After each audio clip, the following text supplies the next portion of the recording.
Hare Krishna everyone. Thank you for joining Srimad Bhagavatam class. Let's start with Jai Radha Madhav. Jai Radha Madhava Kunja Vihari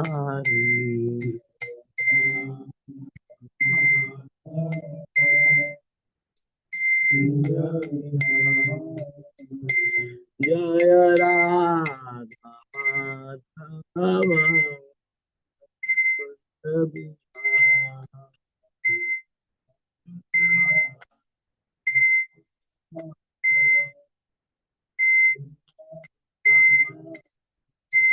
Jaya Gopi Jana Vallabha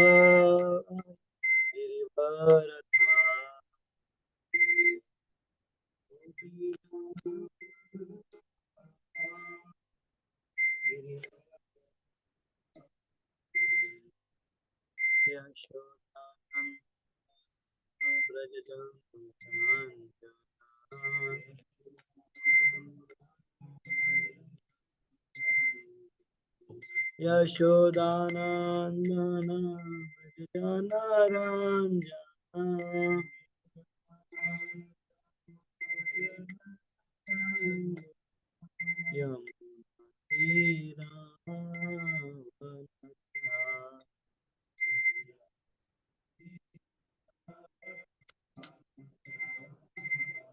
Yamuna Tiravan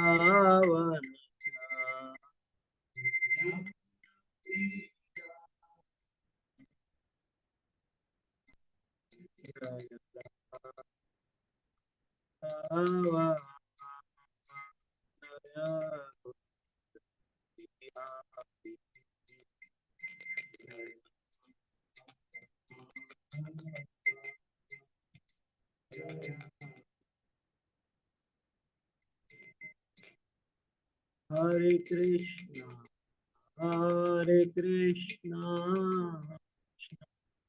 Krishna Hare Hare Rama, Rama Hare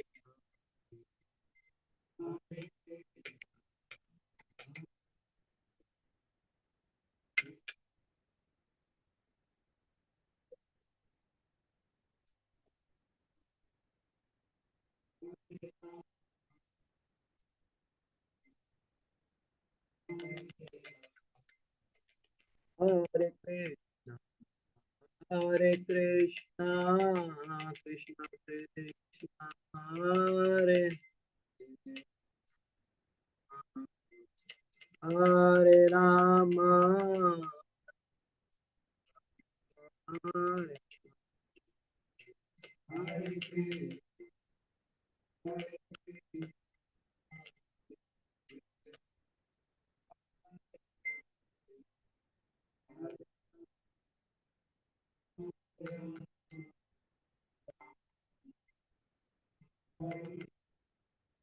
Hare Krishna, Hare Krishna, Krishna Krishna, Hare Hare, Hare Rama, Hare Rama, Rama Hare Hare Krishna,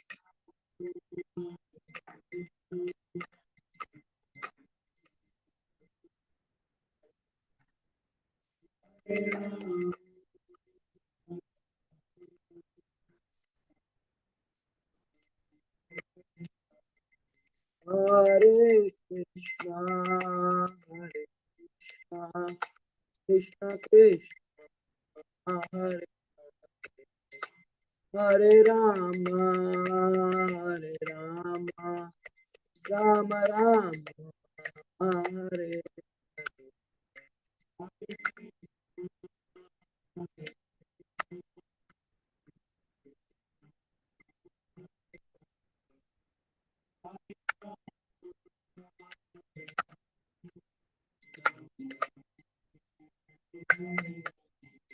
Jaya Prabhupada, Adaashila Prabhu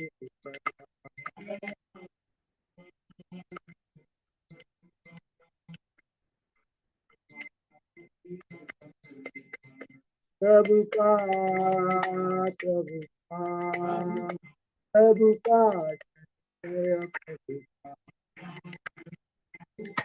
Prabhupada, Prabhupada.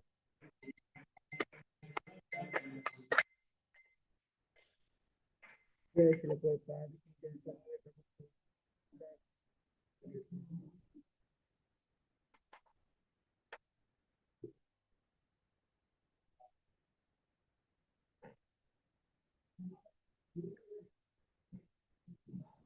So today we are reading from Srimad Bhagavatam, Canto 4, Chapter 4, verse number 16.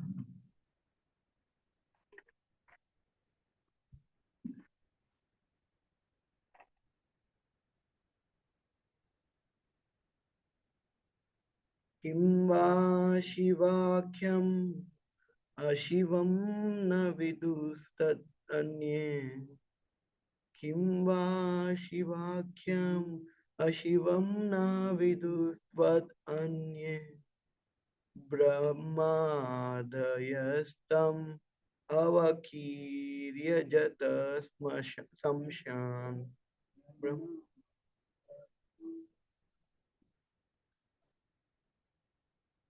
ब्रह्माद ब्रह्माद्यस्तम् अवकीर्य जता श्मशान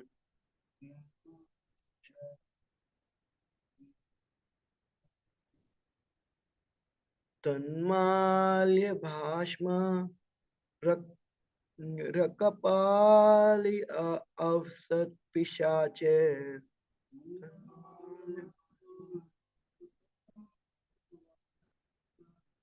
तन्माल्य भस्मान रुक्रपाल्य बस पिशाचे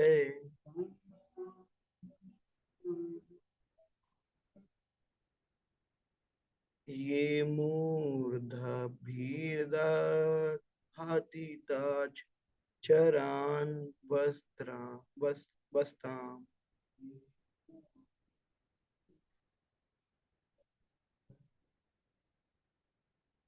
ये मूर्धभिर्दधातिताच चरणावस्त्रता वस्त्राम वस्त्राम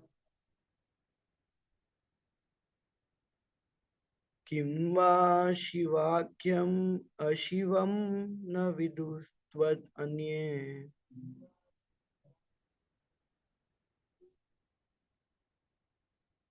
ब्रह्मादयस्तम् अवकीर्य जता श्मशान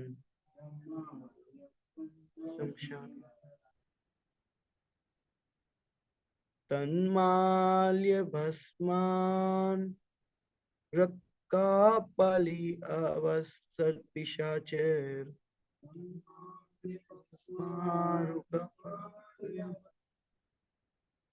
ये मूर्धाभिर्दधाति तच्चरणा वस्त्राम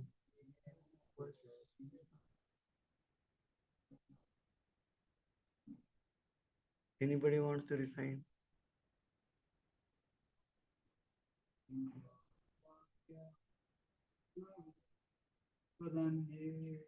किं वा शिवाख्यम् अशिवं न विदुस्तदन्ये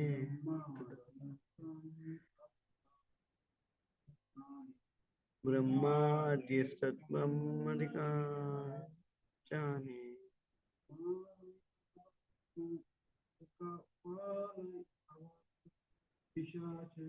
तन्माल्य भास्मान् पिशाचे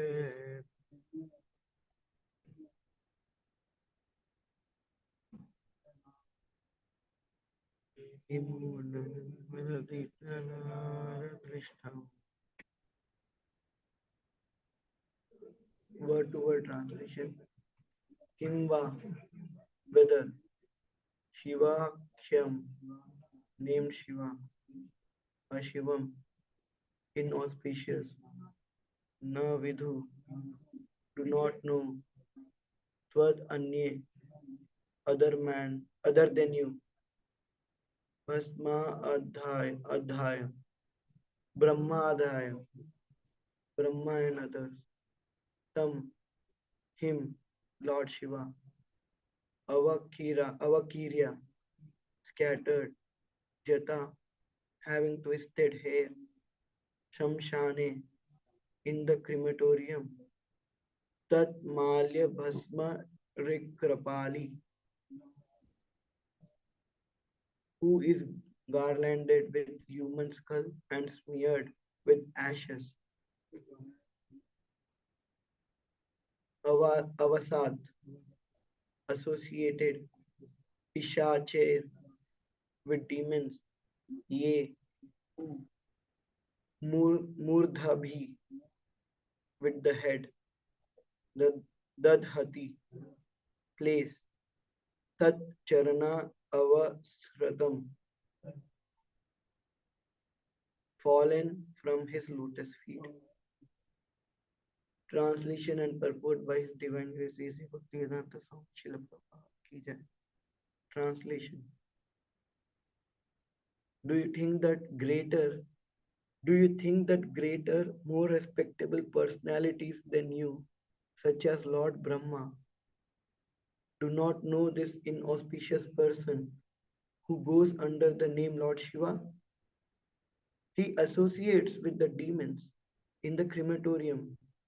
His locks of hair are scattered all over his body, and he is garlanded with human skull and smeared with ashes from the crematorium.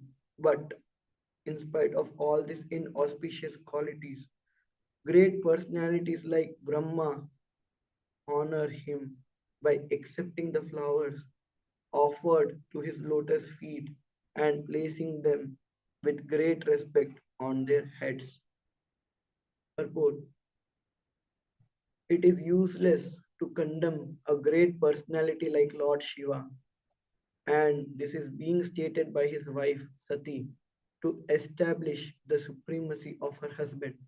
First, she said, you call Lord Shiva inauspicious because he associates with demon in crematoriums, covers his body with the ashes of the dead, and garland himself with the skull of human beings.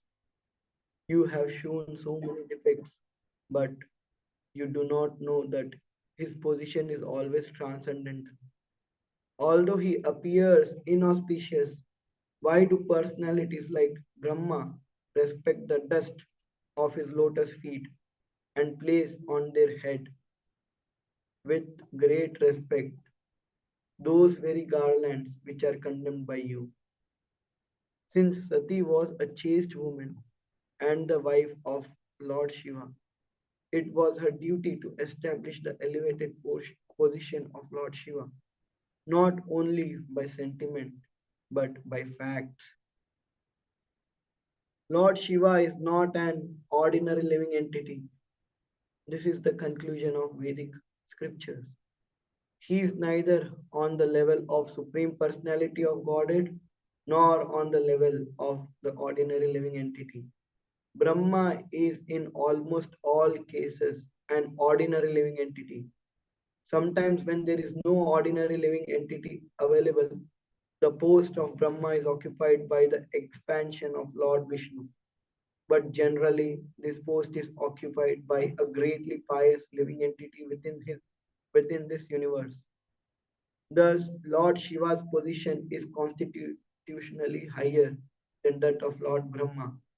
Although Lord Shiva appeared as the son of Brahma, here it is mentioned that even personalities like Brahma accept the so-called inauspicious flowers and the dust of the lotus feet of the Lord Shiva.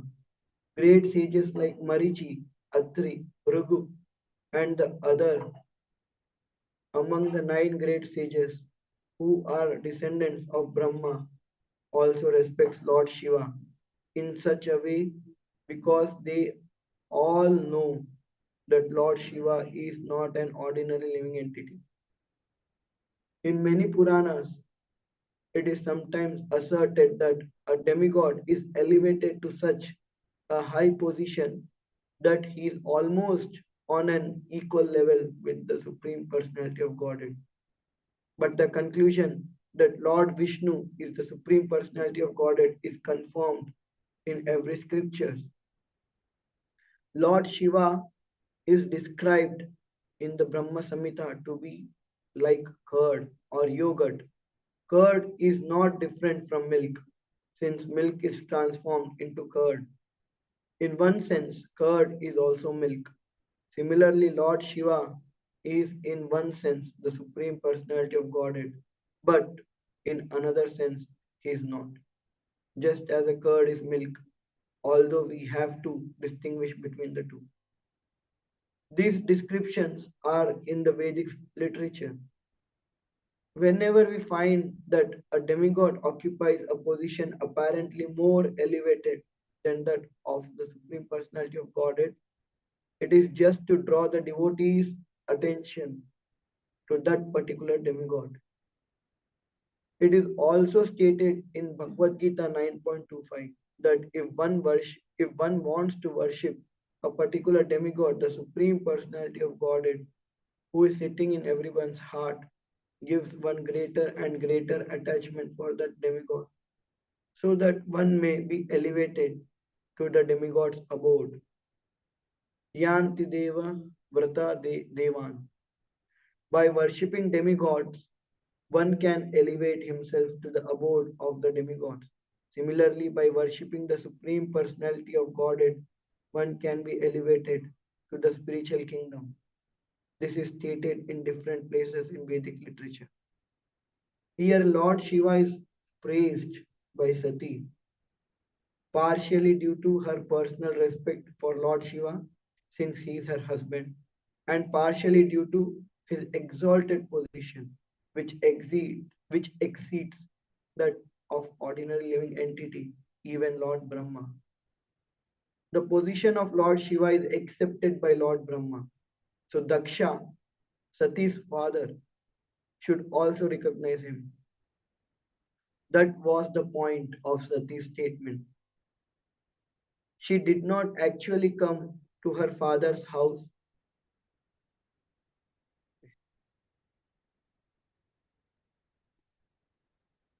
She did not actually come to her father's house to participate in the function. Although before coming, she pleaded with her husband that she wanted to see her sister and her mother. That was a plea only, for actually at heart she maintained the idea that she would convince her father Daksha that it was useless to continue being envious of Lord Shiva. That was her main purpose. When she was unable to convince her father, she gave up the body he had given her, as will be seen in the following verses.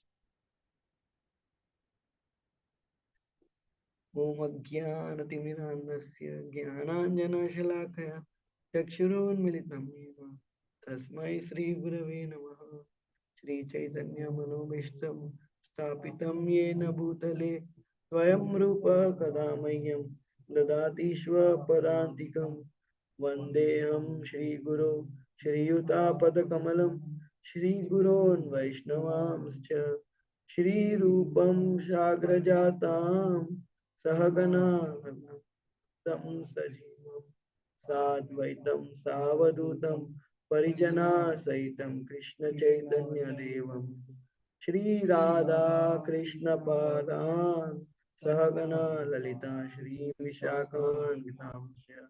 हे कृष्णा करुणा सिन्धु दीनबन्धु जगत्पते गोपेश गोपिका कान्त राधाकान्त नमोऽस्तुते तप्तकाञ्चन गौराङ्गी राधे वृन्दावनेश्वरी वृषभानुसुते देवी प्रणमामि हरिप्रिये वाञ्छाकल्पतरुभ्यश्च कृपा सिन्धुभ्येव च पतितानां पावनेभ्यो वैष्णवेभ्यो नमो नमः जय Shri Krishna Chaitanya Prabhu Nityananda, Sri Advaita Gadadha, Srivasadi Gaura Bhakta.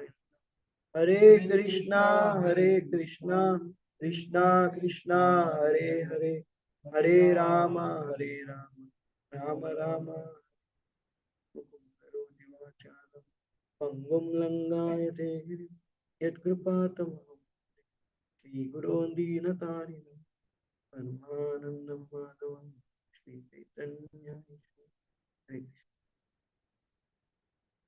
Hare Krishna, dear devotees. Thank you so much for joining for the Srimad Bhagavatam class. I seek blessings from all the exalted devotees in front of me, Yugal Kishore Prabhuji, and all the senior devotees, so that I can glorify Srimad Bhagavatam in such a way that I can attain some pure devotional service towards Krishna.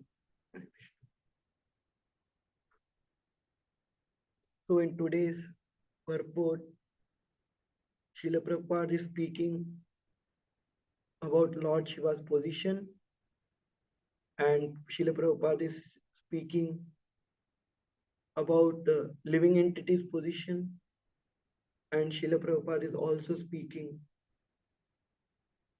on how not to be sentimental while giving the facts, but you have to whatever you want, what like you want to understand everything with the facts, not just by sentiments.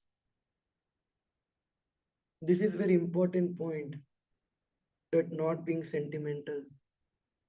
We have seen how just being sentimental in devotional service will ruin devotional service. For example, when you are worshipping someone just by sentiments and whatever you ask doesn't happen because you don't have knowledge, you start thinking that, oh, this is waste, and you will give up the process, which is very precious. And it can go through extremes. We have seen in some religions how being sentimentalist, they are harming so many people, so many animals, so many other living entities in the society. So that is why Sati, when she's establishing the position of Lord Shiva, she's not doing it just as a sentiment, oh, that, oh, he's my husband, so he should be elevated. No, she's putting all the facts from all the Vedic scriptures. And this in this verse, Sati is actually giving counter reply to Daksha. Daksha has spoken about Lord Shiva in chapter 2, about how Lord Shiva, it's actually the verse in from 4 to 14 and 15. In that verse, Daksha is speaking that Lord Shiva lives in filthy place like crematorium, and his companions are the ghosts and demons. Naked like a madman, sometimes laughing and sometimes crying. He smears crematorium ashes all over his body. He does not bathe regularly, and he ornaments his body with a garland of skull and bones. Therefore, only name is he Shiva or auspicious. Actually, he is the most mad and inauspicious creature.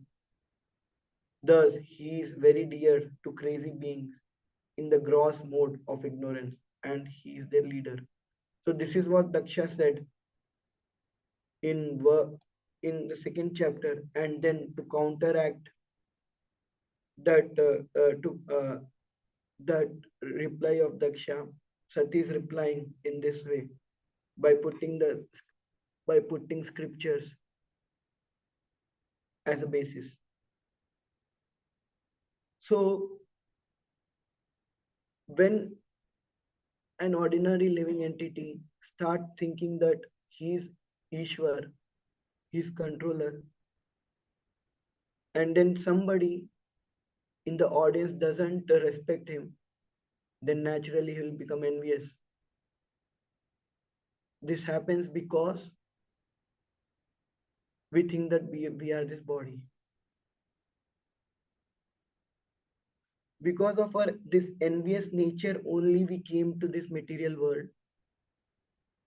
and we want to establish our controllership.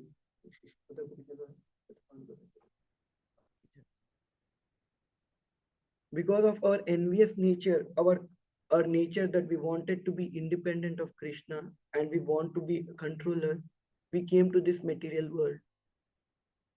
But after coming to this material world, after going to so much suffering and troubles, we have come to this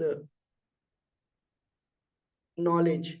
We have by our good fortune we have come in the association of devotees to know that no, by thinking that we are the controller, we are increasing our envy. By trying to be controller of some things, we are increasing our envy. So then and when we meet devotees, and specifically will meet our spiritual master will be there, devotees will be there to tell us that no, whatever you are doing till now is wrong. You have to change your mentality. That is what Sati is doing to Daksha. Sati came here not to enjoy the festivities. Her main purpose was to convince Daksha that don't be envious of Lord Shiva. And even though Sati might be daughter of Daksha, and even though Lord Shiva might be his son-in-law, but by tattva wise, they are very elevated. For example, Krishna took birth from Devaki and Vasudev. Then will Krishna become subordinate of Devaki and Vasudev? No. When Devaki and Vasudev saw Krishna in his forehand form, they immediately started praying, offer prayers to Krishna. Similarly, here Mother Sati and Lord Shiva may be in bodily relationship, is like a son-in-law and daughter. But what is this body anyway? It's a dead matter. Whatever relations we have with this body doesn't matter, because once we die, we think that oh, in this lifetime he's my son, he's my daughter. But who knows, in previous life we were their sons and daughter. So this bodily relation keeps changing because body is temporary.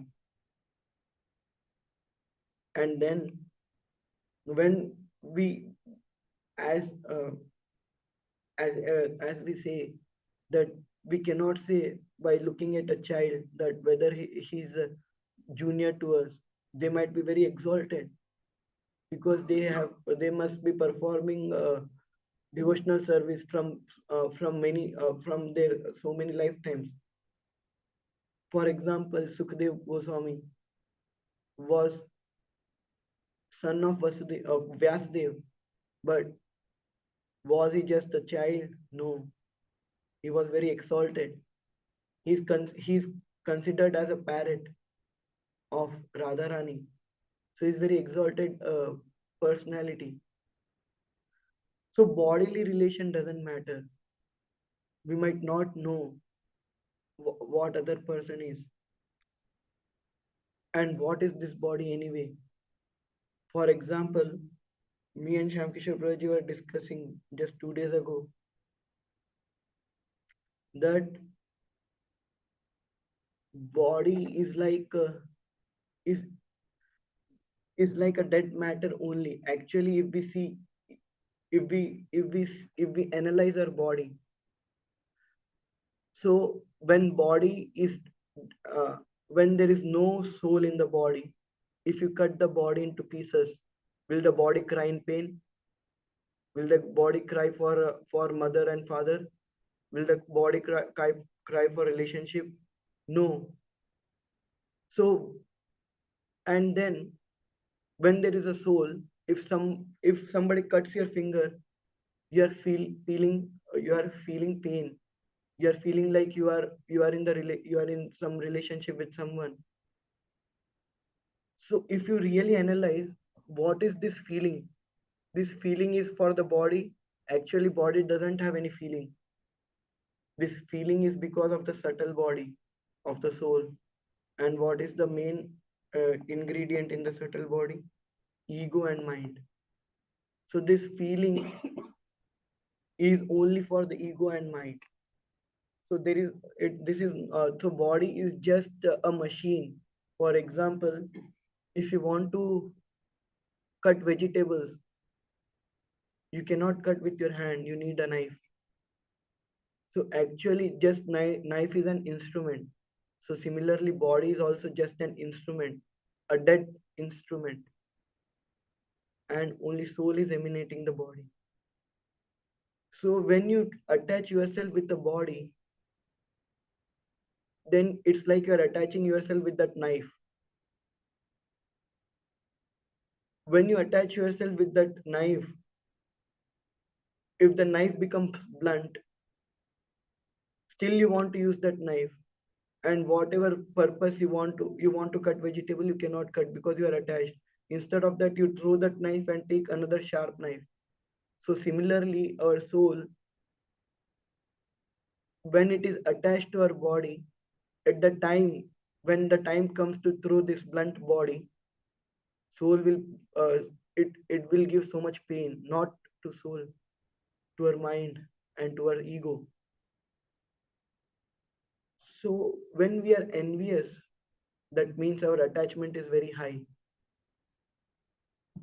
How to get rid of this attachment? By following scriptures. Nobody can just get rid of this attachment simply just by doing whatever the mind says. You can only get rid of the attachment by following scriptures. So that is why Sati is not putting sentimental, not placing Shiva's position uh, just on sentiments. She's she's establishing Shiva's position by scriptures. So if you are sentiment, then it's like you are attached with your so-called knowledge, which might not be true. So you might be sentimentally attached to some object. Like when we see kids are very much attached to their toys. Even if you want to give new toy, they are still attached to their old toy. And if the toys became it if it get destroyed, they cry a lot. Even if we replace it with the new toy, because they're sentimentally attached to the toy, they cry a lot. They think that they have lost everything in their life. So that is what sentiment does. When we come to Krishna and pray to him that please give me this, I want it right now, in inner sentiment without knowledge, and if we don't get it, we start blaspheming Krishna himself. We saying, I have heard someone said, some guest came and said, अरे ये तो पत्थर है, हमने इतना जाके मांगा है but कुछ हुआ नहीं. They start saying like this because they don't have the knowledge. Huh? Last year someone came to, they were like, I think they were so much. I did not ask what was the reason, but so much distress. And then I said, please worship him and at least take prasad, chant one round. It will be very auspicious for you. They said, "Arey, ye to kuch nahi hai." So I like that, something like that they said. So they start because of the sentiment. But if because why we have heard from our senior devotees, even Yugal Kishore Prabhu said many times that Krishna is well wisher of all, like mother. If it is not good for you, Krishna will not give you. Especially in the case of devotees. if Krishna thinks that that will take away from the whatever you are asking, if you get it, it will take you away from the process, it will take you away from the bhakti, then Krishna will not give you. So, and when we don't, and when we don't get it, how are we how can we maintain the faith on Krishna? Only from the scriptures. Only if we are associated with devotees, and only if we study scriptures, then only we can maintain the faith. Otherwise, we cannot. It is very difficult because we have to sharpen our intelligence. Our intelligence is is dull at this point of time because we are getting we are getting the knowledge from material world. So by studying something which is material, which is temporary, and if we start thinking that, oh, that is all in all, now there is nothing to study, that is foolishness. Our intelligence is becoming dull. And how to sharpen our intelligence? By reading Shastra and by hearing from our senior devotees and acharyas and our spiritual masters. Then only we can sharpen our intelligence. And even if anything wrong happens, we will be like that sober person, which Krishna says. Everything, happiness and distress, just come by sense perception. A sober person is not disturbed by the changes in the happiness and distress. So who will tell us? How we will come to know about all these things? Only in the association of devotees, by hearing and by reading. Otherwise, if we don't hear and read, if we don't sharpen our intelligence, then we are always sentimental. Yesterday, one person came for the first time. He started asking so many questions. He said, why it's like that, why not like that, why is like that, why not like that. I heard that Hanuman is Brahma now, our Brahma is dead, so why you are saying that Brahma is there and all, so many things. Then I asked him one question, where did you read this? He said, I read in internet. Do you know what is the source of it? He said, no, somewhere I found, I read. So I told, first read, if you want to. He said it was said in Ramayana that Hanuman is Brahma now. So I said, you read actual Ramayana, which is from Valmiki Ramayana, then you come and will speak. Then he realized, yeah, that is true. So that is by sentiments. If you read and it will be very bad. You might believe something which is not true, and if it doesn't happen, then you will become atheistic. So that is why you have to. When I say you, I'm speaking to myself also. So we have to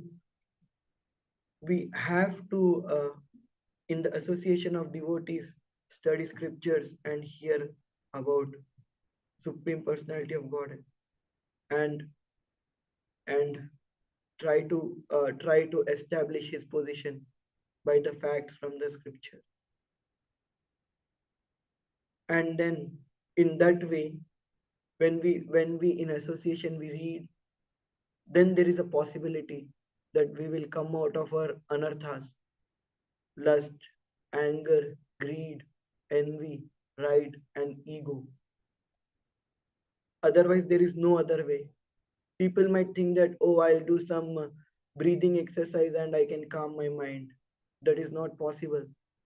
According to Krishna, in this age of Kali Yuga, we cannot do any Ashtanga yoga process, breathing exercise or something, because to do that first we have to follow yam and niyam, do's and don'ts.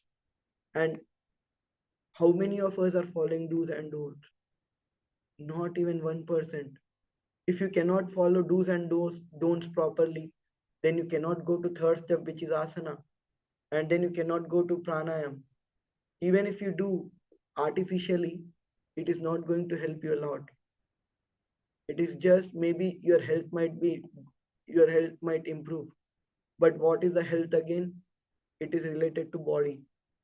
But we want to, anyways, our body is temporary. We want to purify our heart. And only one way by which we can purify our heart is by to performing devotional service towards Supreme Personality of Godhead and to serving the servant of the servant of the servant of his devotees. Then only we can purify our heart. And by chanting and by reading, we can purify our heart. So it is very important. So that is what Sati came here to tell Daksha, that don't be envious of Lord Shiva. Lord Shiva's position is very exalted. Even Lord Brahma pay offer obeisances to Lord Shiva. He puts the flowers at the lotus feet of Lord Shiva on his head. Only by name, only for namesake, Lord Shiva is his son. But actually, he is very much exalted position, and that is what all scripture says. So Sati came. So Sati, even though she plead to Lord Shiva that I want to go, and it seemed at that time that she wants to enjoy the festivities of her family, the festivals happening in her family. But actual reason, no, Prabhupada is saying in the purport is she wanted to convince, she wanted to uh, speak with Daksha about giving up his false envy, and then wanted to convince Daksha that it is useless to continue to be envious of Lord Shiva. It will only harm you. Lord Shiva will not be harmed with this. Nobody else will be harmed, but you yourself is in dangerous position. But when we are envious, especially speaking about my experience and myself, even if exalted personality comes and speak to you, don't do this, you will not hear their words because envy has clouded our intelligence. Even if we read so much, even if we hear so much, when we are envious of someone, it is very difficult to get rid of that envy. Just by if somebody comes and tell, you will not able to do it. The only way to get rid of the envy is to develop respect towards that person. So the medicine for envy is respect. It might be difficult, but we have to keep constantly praying to Krishna that please remove my envy, please remove my lust, please remove my anarthas, and please keep me in the association of devotees. And please help me not to find fault, and please help me to go forward in bhakti. So we should keep praying to Krishna. Prayers will work. Prayers have so much power. It might seem that oh, just we are standing in front of Krishna and just saying about our our distress to Krishna. Please help us to take us out from the distress. But it is very powerful, as Krishna says in Bhagavad Gita, that four kinds of people come to me, and one of them is distress. The person who comes in knowledge is actually very dear to Krishna, but Krishna will not reject to that other persons who is coming in distress, or who is coming for money, or who is coming for inquisitive mentality. So Krishna will purify us. Good example is Dhruv Maharaj. Came with anger, came to get some wealth, but still he was purified. And another example is Diti, when she was when she wanted to take revenge with Indra for making for calling Supreme Personality of Godhead and made her sons killed, Hiranyakashipu and Hiranyak. She became very envious and angry towards Indra, and she wanted to kill Indra. But Kashyap Muni very intelligently engaged her in devotional service, And by end of that 1 year of her vrat, her uh, whole heart changed. And when Indra came and tried to kill the womb, tried to kill that fetus in the womb, they couldn't be killed because of her devotional service performed. They became marudgans. And then the Diti came to consciousness. She was sleeping when she woke up. She saw Indra and she asked, what are you doing? Then Indra actually truthfully told that I came to kill your your child. But then Diti did not become angry. Diti said that these are your brothers. Why are you killing them? They will help you to rule this Swarglok. So please take them with you, and they will be always your obedient brothers. So changed devotional by devotional service, her heart changed. So in that way, if we are envious, we have to always take shelter of Lord. Whatever anarthas, we have to take shelter of Lord Krishna. Here Daksha did not took shelter of Lord. Daksha was surrounded by so many devotees, Brahma, and who is Vaishnav, who is Acharya of our Sampradaya, still did not take shelter of devotees, did not take shelter of the Lord, and that is why uh, his envy was not gone. And then Mother Sati herself came, and because he was envious, Mother Sati knew that it is not affecting anything, whatever she's saying to Daksha. That's why she had to give up her body. In the next verse, Mother Sati said that last uh, 2 weeks ago, Kanai Krishna Prabhu asked this question: what to do when we see something happening to Vaishnavas?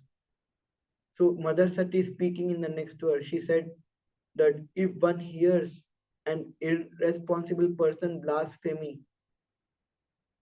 the master and controller of religious, one should block his ear and go away if unable to punish him.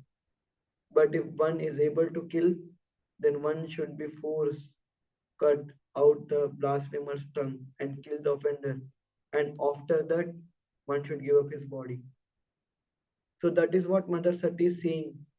So Mother Sati has realized that whatever she is saying, she tried to convince Daksha, but Daksha couldn't be convinced.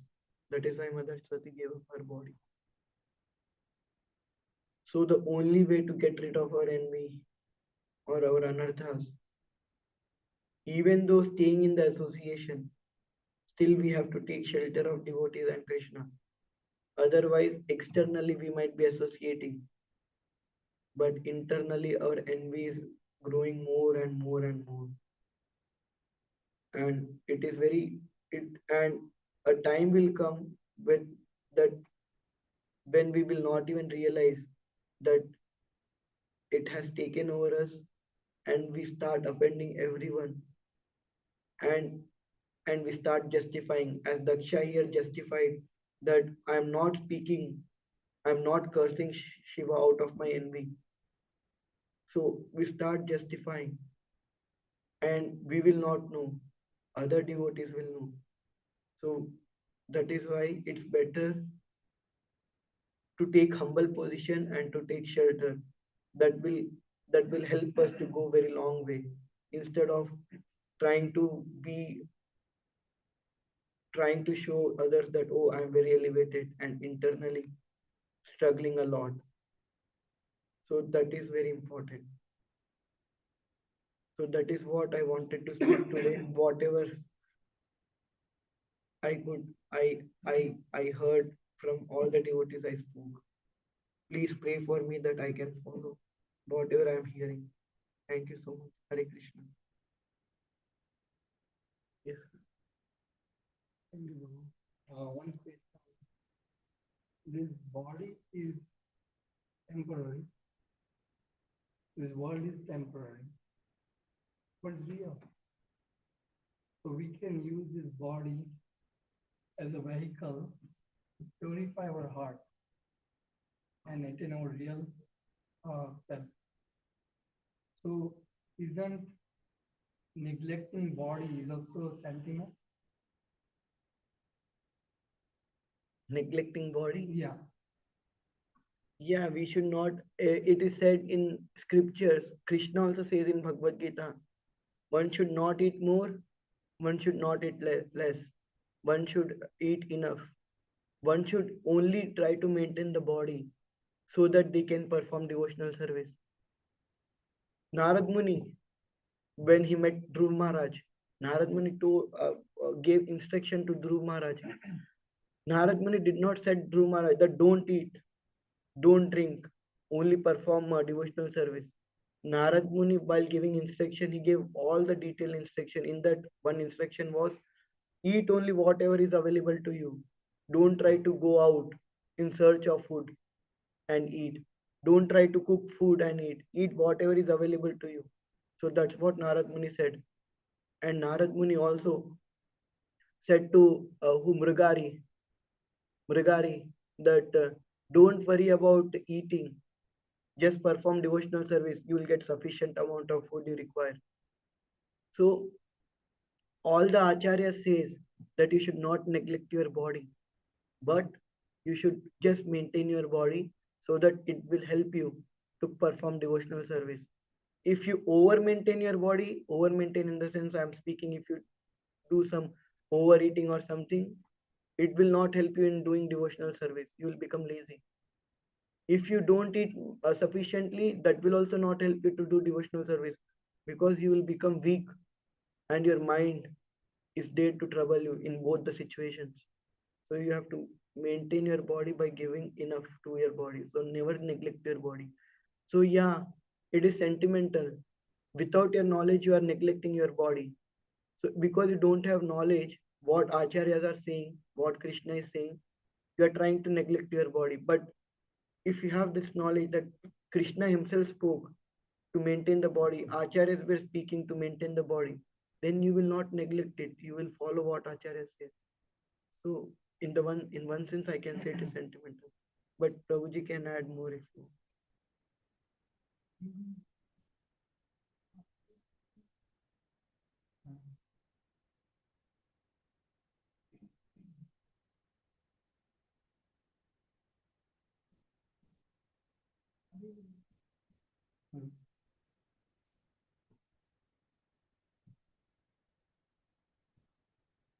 One more question follow. The relationships also real.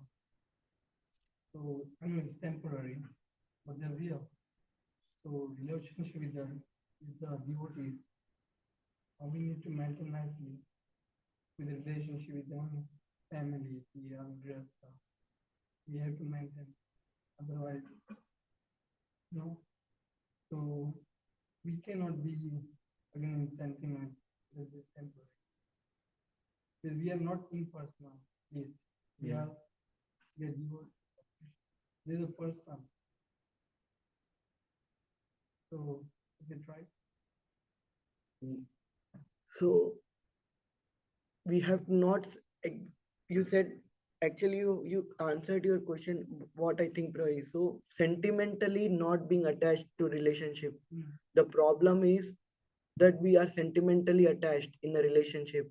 What we think, oh, he's my son, No, he's there's my, no. yeah. I'm just saying that is sentimental attachment. But if we have knowledge, this son is given to us by Krishna. So he's not our property. He is Krishna's child. We are Krishna's child. He is under our guidance. So Krishna is given this son or daughter or whatever relationship, so that they so that we can spiritualize this relationship instead of materially being attached.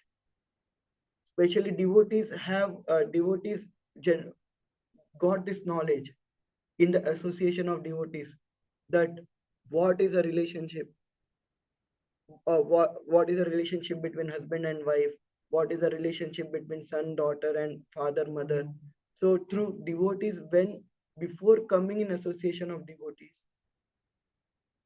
we see our relatives as that, oh, they as bodily attachment, that is sentimental. But when we come in association of devotees, we get this knowledge that they are given to us by Krishna. We have to make them Krishna conscious devotees, and in that way we will strengthen our relationship, putting Krishna in the center. So that is actual knowledge. But if we don't put Krishna in the center and we think, oh, he's my son, child, and all, that is sentimental.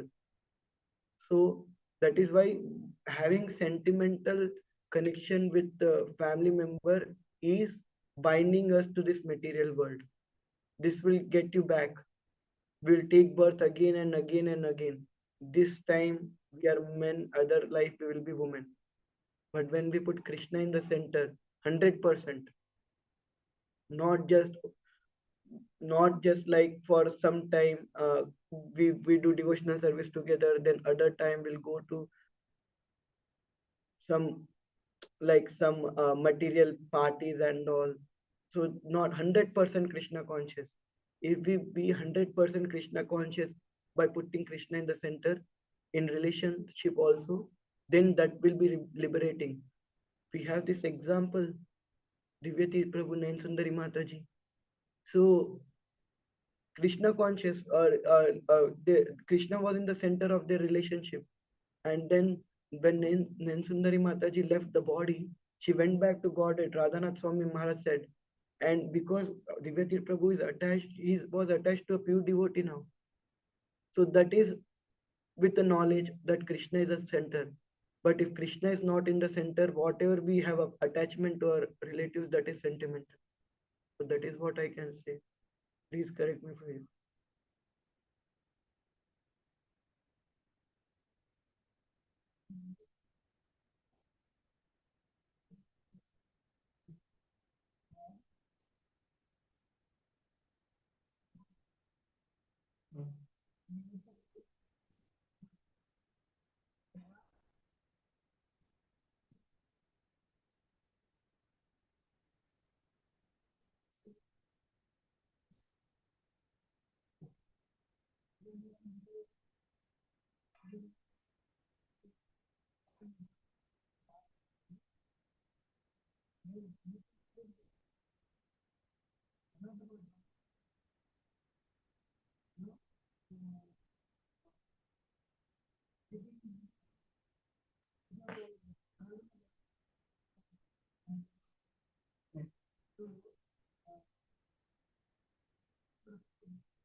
So basically,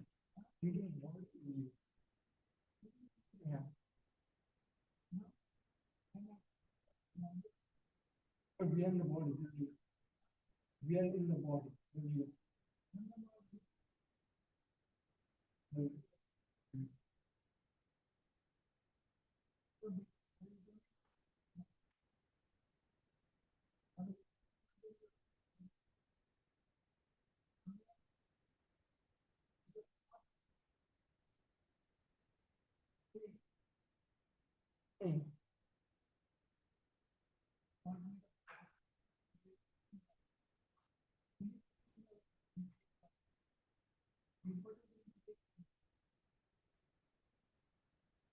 So relation you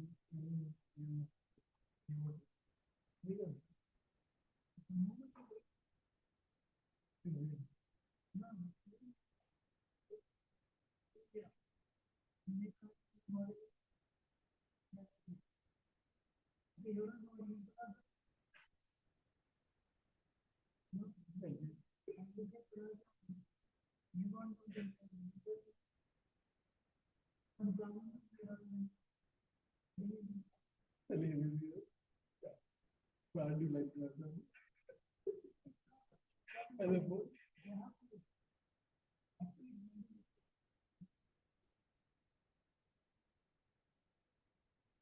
Yeah, very nice. I get it. Great thing, man. Oh, if nobody have anything, then we'll end here. Prabhuji, Hare Krishna. Hare Krishna Mataji. Dandavat pranam. Jai Shri Prabhupada. Prabhuji, very nice class. The way you spoke today, especially emphasizing on the point of anarthas cannot be removed on our own. We need to pray to the Lord, and the Lord will help us get rid of our attachments and anarthas. That was a very powerful point, Prabhuji. I just wanted to thank you for saying that. Whatever I heard, I spoke, Mataji. Please pray that I can follow. Thank you so much, Hare. So we'll end here. वाञ्छाकल्पतरुभ्यश्च कृपा सिन्धुभ्येव च पतितानां भावनेभ्यो वैष्णवेभ्यो नमो नमः। अनंत कोटि वैष्णववृंद की जय। शिल प्रभुपाद की जय। समयता भक्तजन की जय। Thank you so much. I'm ending now. Hare Krishna. Thank you, Prabhuji. Hare Krishna. Hare Krishna. Thank you, Prabhuji.